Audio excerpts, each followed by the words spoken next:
G'day guys, welcome back to the YouTube channel. In tonight's video, we're going to go through all the changes that have been done to this thing over the past couple of years, because it's been a while since you guys have seen it. There's been quite a few different modifications, right from tyres, suspension to the tray on the back. So first we're going to go through, show you guys what we've done, and then we're going to get the old man on the channel and we're going to ask him a few questions about his thoughts on the good, the bad, and his overall opinion of the vehicle. Then at the end, we're going to show you guys the new vehicle. This thing is staying, but it's only going to be a workhorse. And we've got a brand new four-wheel drive, well, it's not new, but new to us, that's going to be taking over in the four-wheel drive section. So we'll give you a quick insight onto what it is. So first we're going to start with the rims and tyres.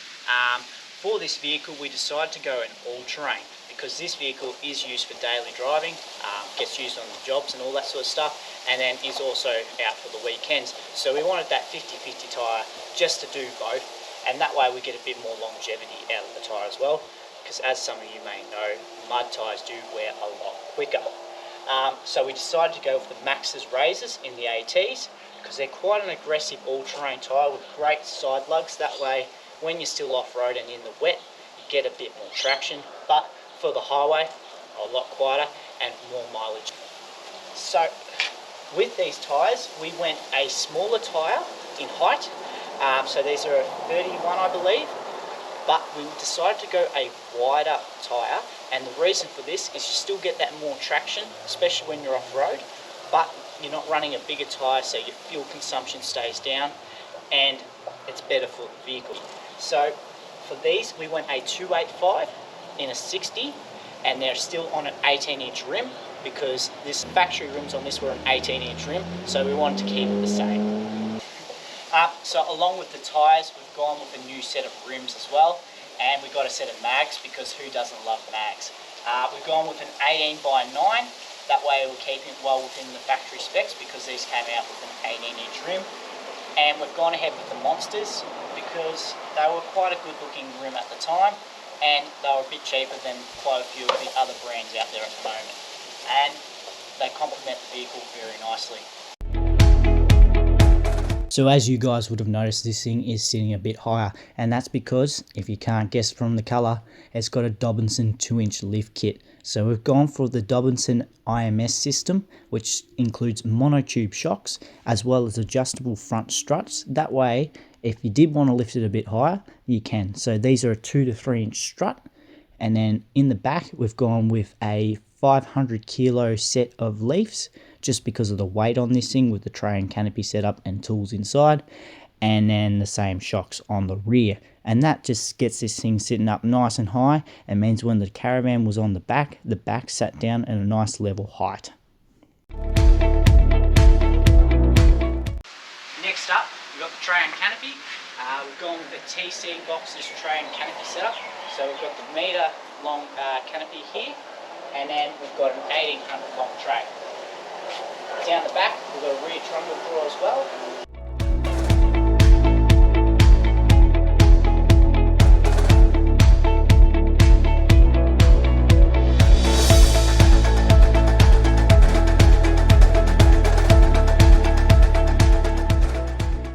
And then we've got the boxes on the side. A keen eye will also notice this tray hasn't got a headboard.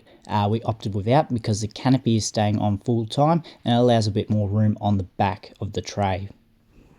You'll also notice on the back of the tailboard here, the original sensors have been integrated into the design, as well as the original radar sensors, therefore meaning all factory operations work as normal.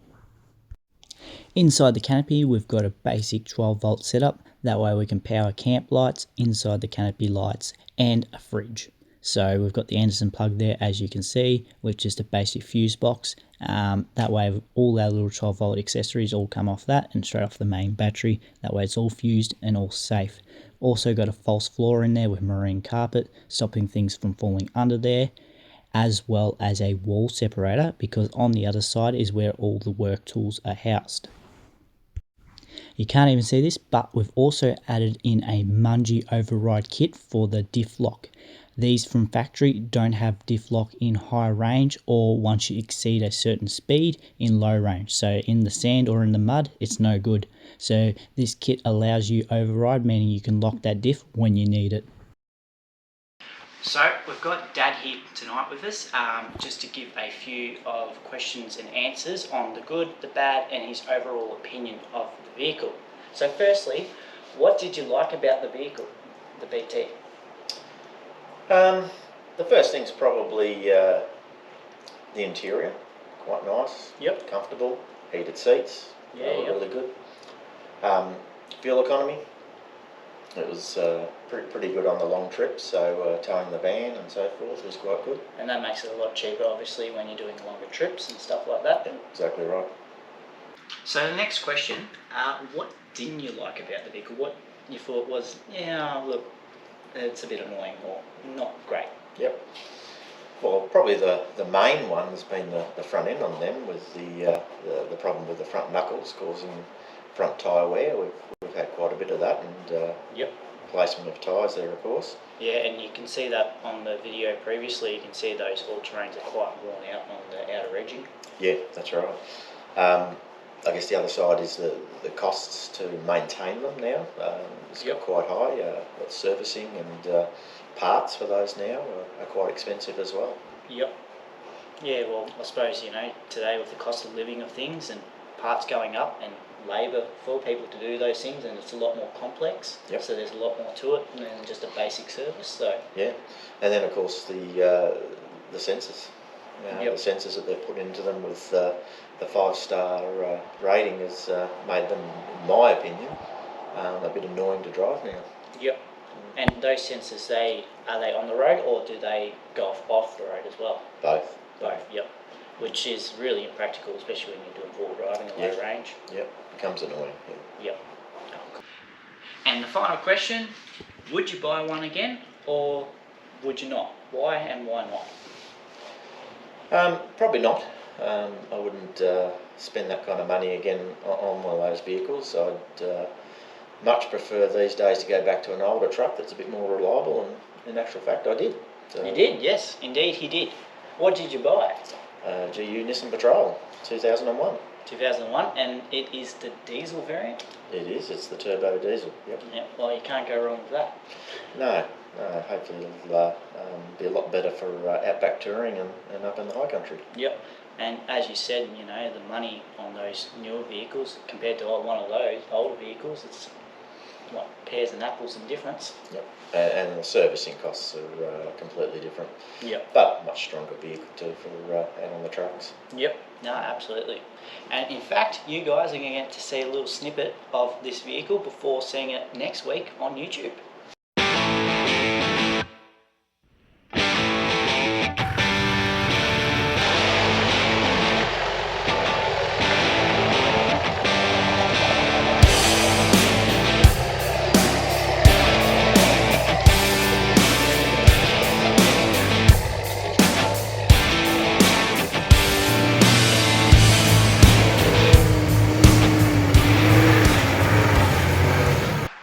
So guys, that's a quick little insight into the new GU.